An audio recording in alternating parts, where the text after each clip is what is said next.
Sniffing. In this nugget, we take a look at sniffing.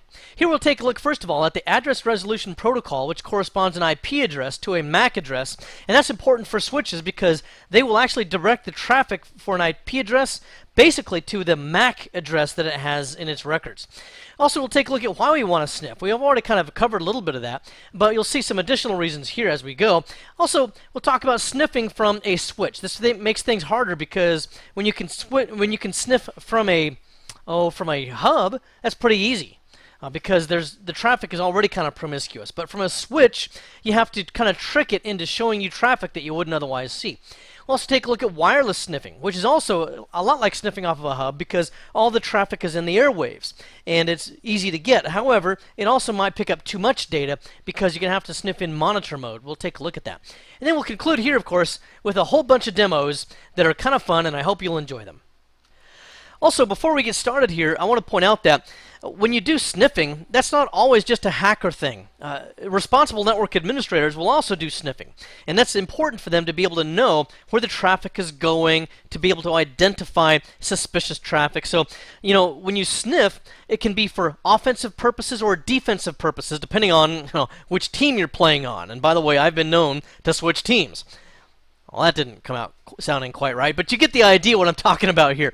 Now, how would you sniff if you were a responsible network administrator? Well, let's say you've got a switch here, and I'm just going to hand draw this because I know you like my artwork and you're big fans of this. By the way, I'm going to sell prints of this on eBay for maybe $1,000 a piece. So start saving your money, okay, folks? This is just beautiful artwork. Anyway, this is my switch, and each one of the computers that I have on the network, let's just say that this represents one of the computers, is plugged into that switch. And I have another computer over here that's plugged into this switch, and then maybe I have a port out here that goes out, let's say, to the internet or to a WAN or anything else, maybe another network segment, something like that. Now, if this host here wants to communicate with, let's say, a web server out here, then when it sends the traffic out here, it sends the GET request out to this web server, the traffic only goes through this switch and then out to this port only. It does not go to this port and this port and this port and any other ports. Okay, only to this one. This means that this person here, even if they're sniffing the network, they have no way of knowing what traffic I've requested or what traffic is being sent to me. The only thing that they would know about is a broadcast. So if I'm broadcasting and I'm saying, hey, I'm looking for a specific host, maybe 10.10.10.5, and maybe I've got my server down here, maybe it's my DNS server or whatever, at .5, then that broadcast does go out all of these ports. And then the one that has that specific IP address would respond with an ARP reply, and then from that point forward, I would have both its IP address and its MAC address, which is going to be some convoluted address, and you've seen those before, but it might be 00 dot, something something something dot, dot, let's say, 7x, something like that, okay? Actually, that doesn't sound very likely, does it? let me change that. Let's go to 7A. That sounds a little bit more like what we'd see. So because they're in hex. So anyway, as we work through this, now I will have in my ARP table a mapping for this IP address and this MAC address. In fact, I wasn't going to show you this, but let me just show you that right now. So if I do something like this, where I open up a command prompt, then I can do an ARP -A, and that will show me any of these mappings that I've already come up with in my ARP table. So I'm just going to go ahead and press enter here, and we can see that we have a lot of in our ARP table, a lot of mappings that have already been made. So this is my local network here in the 10. Network, and then I've been on the internet recently. I went to, I think, Amazon.com, went to my own website, and I think went to one other website. But that seems like a lot of IP addresses for just those three things. Well, a lot of these other ones will come from links within each one of those websites, or from banner ads, or any of that kind of stuff. So that's why you get so much of these. But anyway, this means that whatever this is here, the MAC address for the specific network interface card that is at this IP address is this item right here. Okay, so that's what that's telling me. Now, the reason why that's important is because sometimes you need to know the MAC address because you might want to spoof it, and we'll talk about that here as we go along. But I might want a victim computer, whenever they go to whatever this website is, I don't even know which one it is, whatever that website is, instead of going to the actual website on a specific MAC address over here, I might want to redirect them to my own computer and then do some kind of a man-in-the-middle attack or something like that. But I'm getting ahead of myself just a little bit. All I'm pointing out here is the IP address and MAC address do have a mapping on each one of your hosts. And it's that mapping that we want to exploit or trick or lie about in order to be able to sniff network traffic sometimes. Alright, now let's also talk about why we want to sniff in the first place. Well, first of all, you might just want to identify network elements. There's a lot of different sniffing tools out there, and if you're just looking for the actual packets themselves, Wireshark is probably the main one. But there are a lot of other third-party products out there and a lot of network analysis tools and things like this that can map out your entire network, the physical topology of it, identify where the routers are, switches, hubs if you have any, which you don't see those very often anymore. But all those sorts of things can be identified using various types of sniffers that do network analysis. There's also DNS that you might want to identify. We need to know what the company's internal DNS servers are. And if you just sniff for a while, people all over the network are going to be looking for name resolution of some type, and you're going to see which servers are responding to those DNS requests. Also, we have address ranges that you might want to know about, and various network devices, as I kind of mentioned a little bit earlier, where the switches are, where the hubs are, and routers, and gateways, and things of this nature. Also, you would want to know about that MAC to IP address mapping that I just showed you in the command prompt using the ARP tool in Windows. Also, you could get sensitive information out of this. This is very, very fun. In fact, I'm going to show you a demonstration here in a little while. I'm going to kind of go through the whiteboards first, and then I'll show you some of the demonstrations here towards the end, where I've been able to get a lot of clear text passwords and using very, very simple tools and very simple captures. But some of those that you can get in clear text are many websites. Okay, many websites have memberships that you have to log in for them. Many of them don't use any kind of HTTPS or SSL, any of that kind of stuff. It's just all sent in the clear.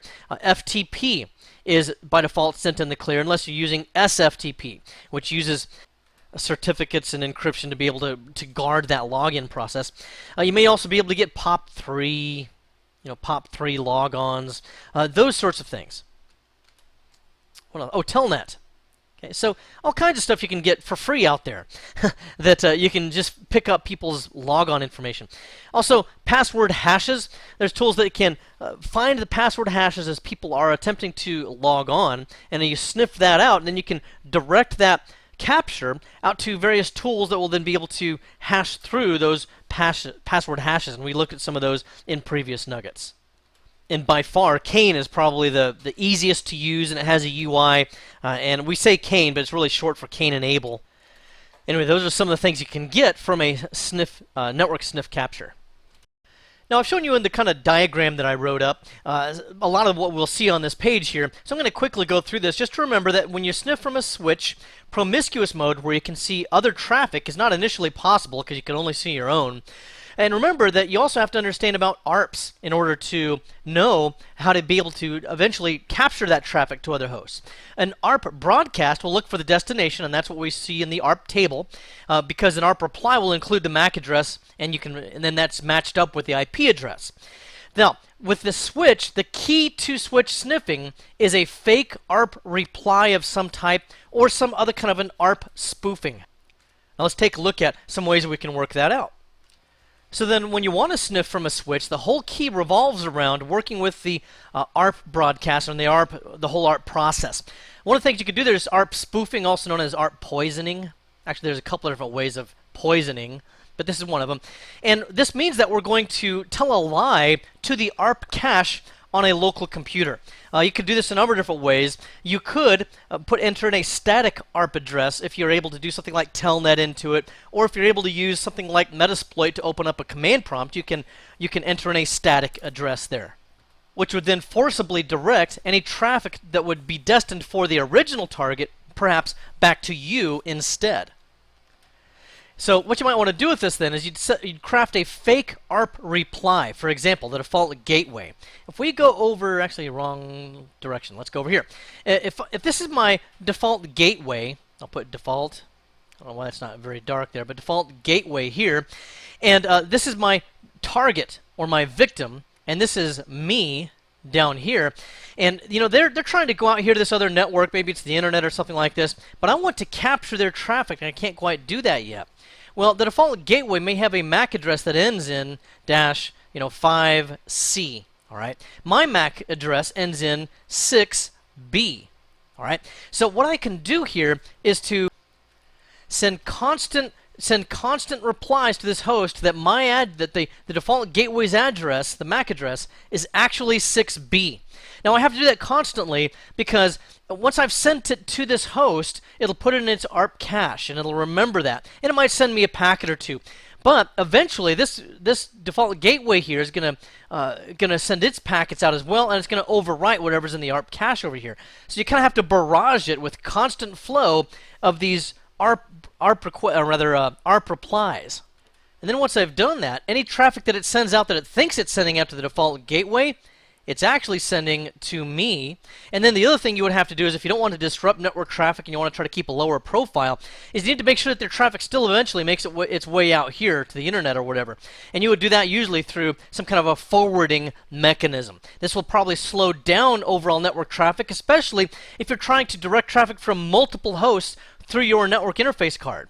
So maybe this is a gigabit E switch, but if you're on 100 megabits per second and you're handling traffic for 10 different hosts, they're going to really feel the performance slow down here, and that could be a red flag.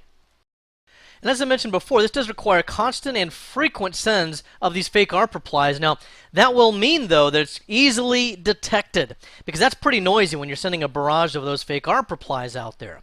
Now, what you can do to prevent this kind of a problem in terms of security is to use port security to prevent this. And you can also use port security to prevent a lot of these things, such as MAC duplication and other methods that I'll show you as well. But let me show you what that's all about. Having cleaned up over here, let's say that I've also got another host up here. Let me increase the size of my pointer here, get a little bit more visible.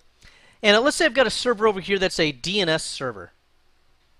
What I might want to do is, anytime this host tries to look for www.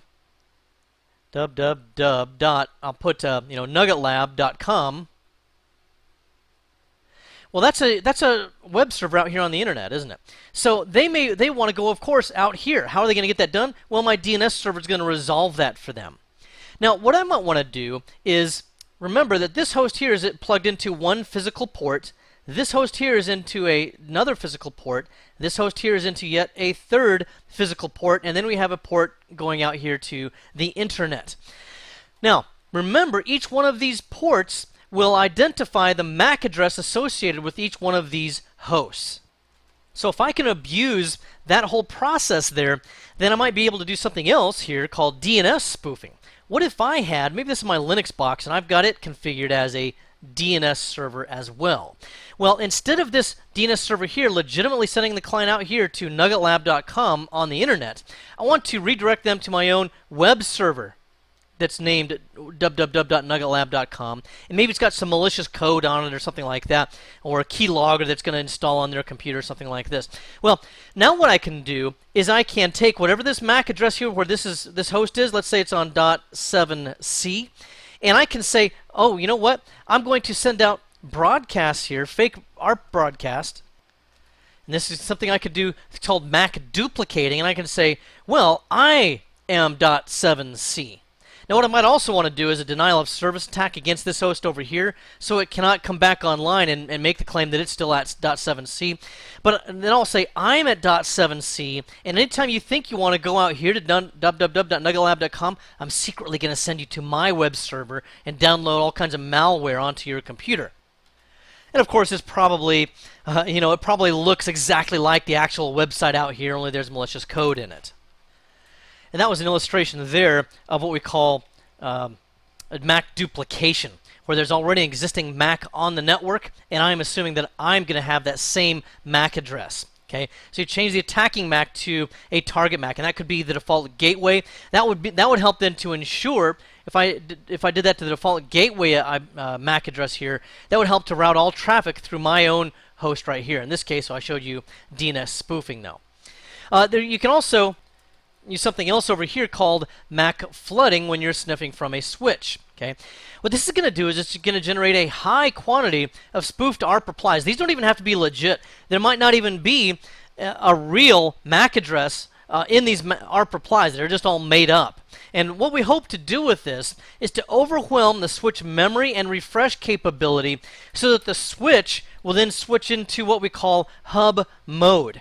In other words, it kind of has a panic attack. And it says, oh no, I've got so many ARP replies coming through, I can't hold them all in my memory, and I can't refresh fast enough to be able to keep up. So I'm just going to kind of fail over to hub mode just to make sure that at least the traffic gets through.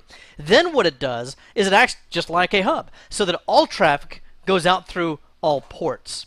And this is something that, again, you can't probably do on current corporate level switches, but some of the older switches you can still do this on. Some of the consumer level switches, maybe the ones you get from an electronics store for home networking, stuff like that, they may be able to be fooled into going into that hub mode. But again, it's very noisy, so IDS systems will immediately be able to flag that and probably shut down your port. In fact, a lot of these switches right now, if you send out suspicious traffic like that, they'll immediately shut down your port, so you can't send or receive any traffic. Now, if you're an actual network administrator trying to do daily work, there are legit methods for being able to perform these switches from the network. You could use something called the span port. And what is that? Well, the span port stands for Switched Port Analyzer, and it's a specific port that you can plug into. Let me go back over to my ugly drawing here. It could be a specific one of these ports. For example, this one right here might be the span port. And if I plug my computer into that one, then all the traffic that normally goes out only through dedicated ports on this switch, all that traffic will go out through the span port as well. This is also sometimes called a mirrored port. Okay, and there's also some other ones on remote hosts that you can call that a remote span or an RSpan port as well. But anyway, if I plug into this as a legit network administrator, I'll still be able to capture all the traffic and perform my analysis or whatever. If I'm a hacker and I want to access the span or mirrored port, you have to have physical access, and that's pretty hard to do. And again, they're called the span ports, and sometimes they're called monitoring. I'll put it over here, monitoring ports. Sometimes the whole process is called port mirroring. So all kind of synonymous terms to being able to legitimately capture that traffic. Now then, if you're going to capture from wireless networks, you have to take an additional step. Normally in Wireshark on wired networks, you just have to make sure this checkbox here is selected to capture packets in promiscuous mode. But here on my Mac PowerBook Pro, I have an interface, EN1, and that's my wireless network interface card. And on those wireless cards, you need to capture packets in what we call monitor mode. Now, this is possibly going to disassociate you from whatever access point you're already associated with or that you've already joined, so you have to be aware of that, and you will then pick up traffic from any nearby wireless access points and any of the traffic that's going to and from it. These wireless access points pretty much act as hubs, practically speaking. And you have a radio that's a receiver, and it can receive signals from all of those access points in your receivable range. As a result, if you capture in monitor mode and promiscuous mode, you're kind of going to be drinking from a fire hose, so to speak. There's a lot of traffic that's going to be coming through there, so you might need to figure out a way to filter that. Now, we talk a little bit more about capture filters and display filters here in Wireshark. I showed you a link, I think, for that several nuggets ago as well. But you can see here, I think I've got a capture open. There it is. You can see here that when you do this, let me just sort on this capture this protocol right here. There's a ton of 802.11 traffic that went through. I captured this 2 or 3 days ago at a local coffee shop, and a lot of people were there with their laptops and everything, so I was able to get some interesting traffic. Taking a little while to sort. There it is. Okay, so now we can see that we've got all of these 802.11, they're beacons and so forth. Okay, that's a lot of traffic that I don't really have any use for. There's very little useful information in that I can't get using other tools. I mean, it'll tell me what channel different things are on and stuff like that. But I don't really have much use for that in terms of doing things like picking out passwords and pop accounts and stuff like that. So having rearranged things here, I wanted to sort on the protocol because I want you to see there's a lot of 802.11 traffic going on here. Most of this doesn't really have any useful data in it. There's no there's not going to be any passwords directly in any of that for FTP or any of that kind of stuff. So one of the key things with Wireshark is that you want to be able to apply proper filters. So what I want to do is to get rid of these frames that are just the wireless specific items that don't have any data that I'm interested in. And one of the things I could do here is to expand out the frame, which is the top part of this, go to the radio tap WLAN, which is wireless LAN, and I can right click on this. Then I can choose to apply as a filter not selected. That means anything where it'll say protocol in the frame is radio tap WLAN will not be selected in my results anymore. And it's going to take a while to go through all those packets. You can see the progress bar as I drag it over here. But it's going to leave me with a lot less packets, or a lot less items to have to sort through and identify what's good for me here. So let me go back up here again. And we can now see that I'm down to 87,155. Then scrolling down, I still see that I've still got some 802.11 data in it, or items in this. So my first frame protocol here, as you can see here, that gives me an exclamation point. It's kind of small, so I'm not really sure if you can read that. I don't know a way to enlarge it. But anyway, oh, actually I do. Hold on just a moment. Just a moment, folks. I almost forgot I had this little tool. So Control 1, I think it is. There we go. So now you can see here that the frame protocols item there has an exclamation point in front of it, meaning not or don't want. And then in the parentheses, it has our criteria. So any frame protocols that are equal to radio tap WLAN, this over here, that is what we do not want. All right, so what I want to do to also get rid of, though, is another kind of a frame that appears here, very similar, but this one's WLAN data. I really don't want that one either. So what I can do with this is to right-click here, and then apply as a filter, and then choose and not selected. Now, by the way, notice there's apply as a filter, which will then immediately apply the filter, or there's prepare as a filter, which you might want to use if you just want to look at it and double check through it before you apply it. So I'll just use this one this time. Prepare as filter and not selected. And then I might just want to go through this, and I'm going to kind of double check my syntax and make sure I've got the right things in there. And again, I'm just going to zoom in on this so you can see it a little bit better. And you can see some of the kind of syntax that's involved in that. So anyway, I'm going to go ahead and then apply this. And then when it's done with this now, we should see that we get down to, I think 87, closer to 87,000 frames even. Even less, 81,205 frames according to the bottom of this display here. So now what I've been able to successfully do is to get rid of all of the 802.11 items that I don't care about and that are not of much use to me. And then another thing you can do is if you've got the set of data that you want and you've whittled it down to a manageable portion, what you can do is also choose File, Save As, and then you can save this capture only as the displayed data. Now you can see I've already done that with a filtered coffee shop save. The file we're looking at right now is an unfiltered coffee shop, but I saved it as a filtered coffee shop previously. Now, the next part of this, I'm a little hesitant to show you because I was looking through this actually while I was sitting in the coffee shop and found some interesting things that were personally revealing to folks that were there. Although it is really being sent over a radio signal, so it's actually public information. And by the way, that's not my official legal opinion because I don't have one since I'm not an attorney. But in my view, it's being broadcast through a publicly accessible radio signal. So anything that you pick up in there is the same as you would pick up on a car radio. If you turned in the signal, you can pull in publicly accessible radio signals there as well and listen to whatever you want to. Anyway, some of the rest of the stuff I'll show you, I'm just going to have to do on the side here, and then I'll take a screenshot of it and I'll black out stuff that's potentially revealing. Alright, I actually just dragged this back over here because I had to go to a place where there wasn't anything too revealing. For example, here you can see that there's a password, but we don't know who the user is, and I'm not going to show you that, okay? And you'll get into this because in this coffee shop, there were so many people logging on to email that it was difficult for me to associate which password belonged to which user. Now, I could have figured it out by IP address eventually, but it's still a lot to sort through. So the way you figure this out is you right-click and you choose Follow TCP Stream. Now, I did that to a separate account, which I'm not going to tell you about right now. I'm not going to reveal too much about it. But we can see here, this is the information that I was able to get. Let me zoom in on this. Okay, this user is Kristen, and at a certain domain, this is a singles website. Okay, a singles website. And look at her. Kristen used a long, complicated alphanumeric, upper lowercase, special character password. Good for you, Kristen. With a password like that, I'll never figure out what it is.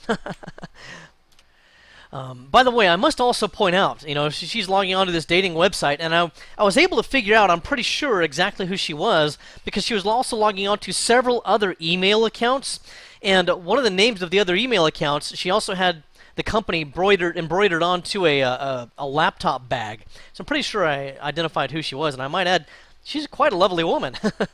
And logging onto the singles website. I think that's a great combination, by the way. Both attractive and lonely. I should have gone over to introduce myself, except my wife seems to insist that I'm a very happily married man. I don't know what I would have said anyway. Hey, I was just hacking your passwords. How do you like me so far? That's pretty creepy. And that's just what I need. Yet another woman who thinks I'm creepy. Yes, believe me, there are plenty of them out there. Okay, all right, so you get the idea here how scary this can be. And it could also be a lot of fun, but be good, people. All right, enough of that. Here I've gone over to my backtrack machine, and I'm going to run a tool called MacOff, which is part of the dsniff suite of tools. I'll show you a dsniff too here a little bit later on.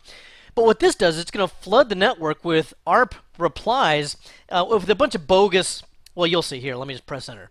With a bunch of bogus MAC addresses. Why is it not pressing enter? I'm pressing enter and it's nothing. There it goes. Okay, so just sending all this out. Now, why is it doing that? Because it's trying to flood my switch, which I was talking to you about earlier. And it's hoping that by doing this, it'll send the switch into hub mode, which will allow me to more easily promiscuously sniff. Now, again, that doesn't work very much except for some of the cheaper home model switches and things like that, or the older switches. So I'm going to kill that one for right now. We have some other things that we're going to do instead. And as a certified ethical hacker, what you're also going to be doing is you're going to be more targeted. So you will identify maybe a few different targets that you want to sniff those specific machines' network traffic. For example, if you can find a mail server, well, you might want to sniff just that mail server because you're going to get a whole bounty of POP3 logons if that's what they're using. So you're going to be more selective, and this is really noisy anyway. So let me show you how you might be a little bit more selective here in a minute. Now, for targeted network captures, what I want to use is a tool called ARP Spoof, and let me explain to you how that would work. Let's say that I have a host right here. Okay, that's H for host. Here I have another host. Here I have a switch. And here I have the attacker. Okay? Now, this host here, the MAC address ends in 1A. Let's say that this MAC address ends in 1B. Let's say the switch ends in 1C. And then this attacker down here, their MAC address ends in 1D. All right? Now, if this host here wants to communicate with this host here, it's going to look for this MAC address, which is going to go through the switch, and actually it's going to look for the IP address, but the switch will identify which MAC address belongs to this host, and it's going to be 1B, of course. So it'll go out of this host right here, into its port, and then out of its port, directly over to this host right here at 1B, as it's supposed to do. But what we're going to do here, and let me undo a little bit of this, what we're going to do here as the attacker is I'm going to send out an ARP replies, a whole barrage of ARP replies to both of these hosts. And I'm going to tell this host here, and I'll just call this host A and host B.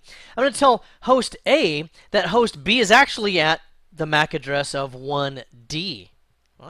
And I'm going to tell host B that the MAC address of host A is actually also at 1D. Okay, so now when they try to communicate with one another, when they go through the router, or rather, excuse me, through the switch, it's going to say, I'm looking for host B. Well, I've already sent out a flood of ARP replies telling host A that host B is actually on this MAC address. So this switch will specify that MAC address, and it's going to send the message to me. All right. Then what I can do is I can turn on forwarding, and then I will say I don't want the traffic to just disappear and to raise suspicions. So I'm going to forward that traffic out of myself, back through the switch, and on to host B so that no one notices that there's traffic missing. At the same time, of course, as I said, host B thinks that host A is also at MAC address 1D. So when it sends a reply or some kind of acknowledgement or whatever, it'll send the traffic down through the same circuitous route that we see here. Okay? That's how I'm going to intercept all this traffic, by telling everybody that what they think is these MAC addresses are accurate are actually going to be 1D, and that's how it works. All right, so how do we actually pull this off? Well, here I've gone to my backtrack machine, and this is my ifconfig data. Here's my IP address at .45, and here's my hardware MAC address. It ends in 61D4. Now, what I want to do is I want to fool other hosts on the network, in particular, in this case, my default gateway and my MacBook Pro, which is on the desktop to my left and out of your view. And what I want to do is to capture traffic on my MacBook Pro and send it through backtrack here so that I can see what's going on. I can do a lot of things with that. I can use ettercap, I can use Wireshark, a lot of different tools to get whatever I want to, pretty much. And so this is how we do it. I use ARPspoof, which is part of the dsniff suite of tools, and I'm going to point it to the interface of ETH0, in case I have more than one especially. I'm going to specify the target of 10.10.10.1, and I'm going to fool into thinking that the .51 host is actually going to, and that's my MacBook Pro, I'm going to fool it into thinking that that host is actually at my MAC address that we saw over here. Okay, and fooling it into thinking that that MAC address belongs to this IP address. Let's take a look at it. Okay, so you can see what's going on here. It's sending an ARP reply that .51 is at my MAC address, and what that's going to result in is it's going to direct the traffic to me. Now, I want bidirectional traffic because I want traffic going both ways. So notice here, I'm taking .51 and I'm telling it the lie that .1 is at my MAC address as well. So now I have traffic going bidirectionally. Now I also need to route the traffic or to forward the traffic so that traffic is not lost, and I've already done that. Echo 1 and then the greater than and then this path right here will specify in the IP forward file that the forwarding is turned on. That's what the 1 means. To turn it off later on, I'll enter in the same command except I'll put a 0 instead of a 1 there. Now, like I said, I can use ettercap, I can use a lot of different tools to see what's going on that MacBook Pro right now. But for all that person who's using it knows, they're just sitting in the coffee shop, happily browsing away. And in fact, speaking of browsing, I think I still have it on a tab. That's it. This tool here is called DriftNet. I'm not sure this is an exam issue or not, but boy, it sure is a lot of fun. What you do with this is you just open it and let it run. And you can download this from a number of different places. But it captures any graphic files that are being viewed on the destination computer. So whatever this person is viewing in, let's say, their browser, I can see pictures that they're looking at. So I'll just go to yahoo.com over there. We'll see a bikini or something apparently over on yahoo.com. I apologize for that. It's yahoo.com. It's supposed to be safe, right? Anyway, so they're looking at that, and maybe they're clicking on a couple of headlines. Okay, I'll just go back here, and you can just kind of see it's picking up different pictures as we go here. What else have we got? Let's go to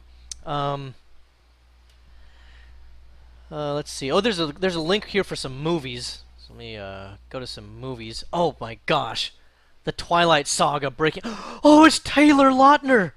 Heavens to Betsy. People, these movies are the worst movies ever made in the history of movies. My kids make me take them to see these movies. I don't know why.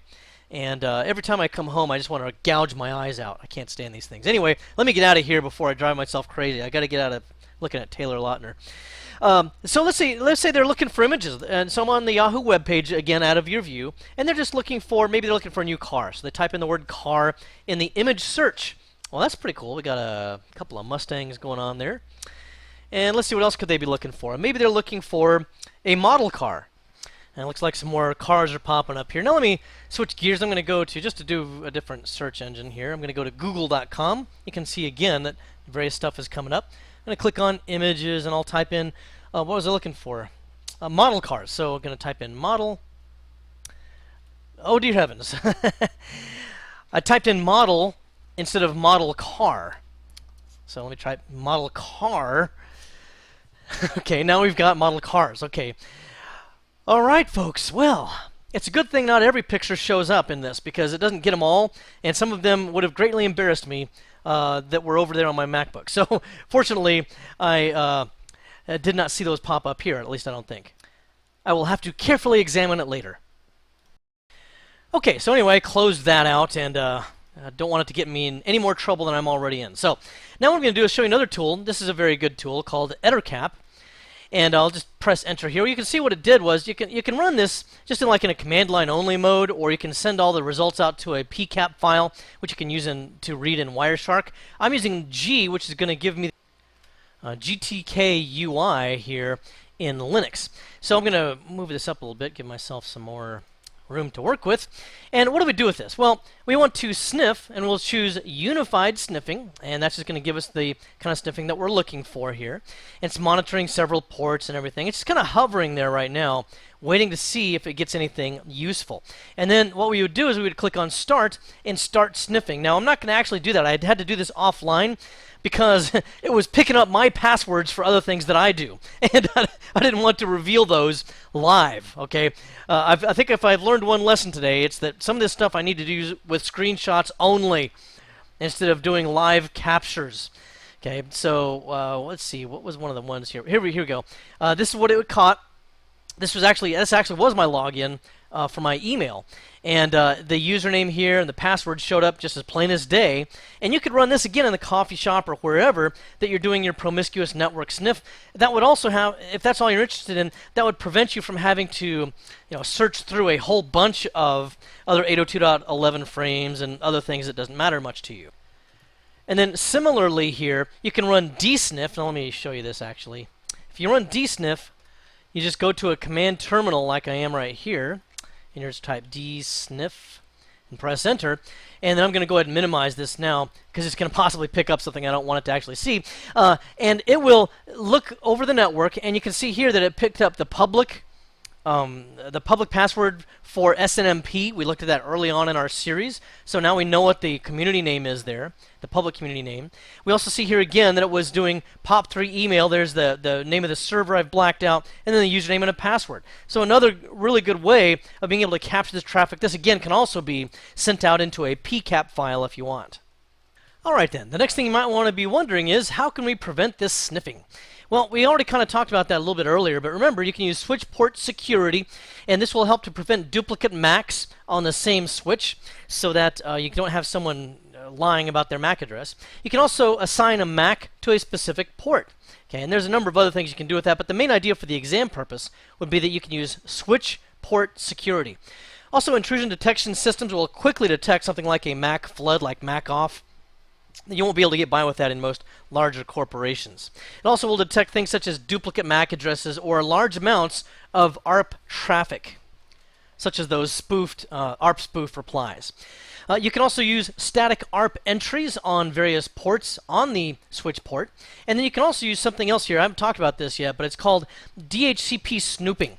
Now, DHCP snooping is actually a good thing. What that's designed to do is it prevents untrusted DHCP messages. So what it'll do is it'll maintain and build a DHCP snooping binding table. Included in this table is going to be things like the MAC address, IP address, lease time, binding time. If there's a VLAN involved, it'll be the VLAN number. And it will identify which interface corresponds to all of that stuff on the switch. And then as a result, it'll filter out any untrusted DHCP messages. So a pretty effective way of working there as well. And you can configure that on most major new network equipment like Cisco devices and so forth. This will help to defend against something called DHCP starvation. And the point of that would be, let me just start up a new whiteboard here. The point of that would be, if I've got my DHCP server here, and I've got a bunch of hosts out here, okay? All of these hosts, these little circles out here, they all want an IP address from the DHCP server, but I've got an evil hacker person out here with spiky hair, and they've got a little laptop, and they're doing DHCP starvation, which means that they're sending out a huge flurry of DHCP discover packets to the DHCP server, and it's able to collect a whole bunch of offers from the DHCP server until the IP address pool is exhausted, and then it has nothing left to give out to its legitimate clients over here. So that's DHCP starvation, and that's what you can do as well as you can enable DHCP spoofing to prevent that sort of thing from happening. Oh, I almost forgot. There's a couple of other tools. These are Linux tools. One of them is called ARP Watch. Now it does just that. It looks for strange ARP traffic. And the other one would be ARP On. Again, looks for strange traffic. ARP On is a little bit more featured than ARP Watch, but they're both very good, and will also, again, help to prevent these promiscuous network sniffs on switches. In this nugget, we took a look at sniffing. We started off by taking a look at the address resolution protocol, which resolves or corresponds an IP address to a MAC address, and that's very important in your layer 2 switches. We also took a look at why we want to sniff, and that's mostly, of course, to gather data, but it can also be used for just general IT administration and analyzing your network traffic. We took a look at how to sniff traffic from a switch, which is substantially more difficult than sniffing from a hub, because on a hub, all traffic goes out through all ports. On a switch, only designated traffic goes out through a port. So you have to kind of trick it into doing what you want, and we saw a couple of ways of doing that. We also took a look at wireless sniffing, and we looked at a network capture that did some wireless sniffing in a local coffee shop here. And then, of course, you saw that we concluded here with kind of a demo-rama of all kinds of different hacks. Well, I hope this has been informative for you, and I'd like to thank you for viewing.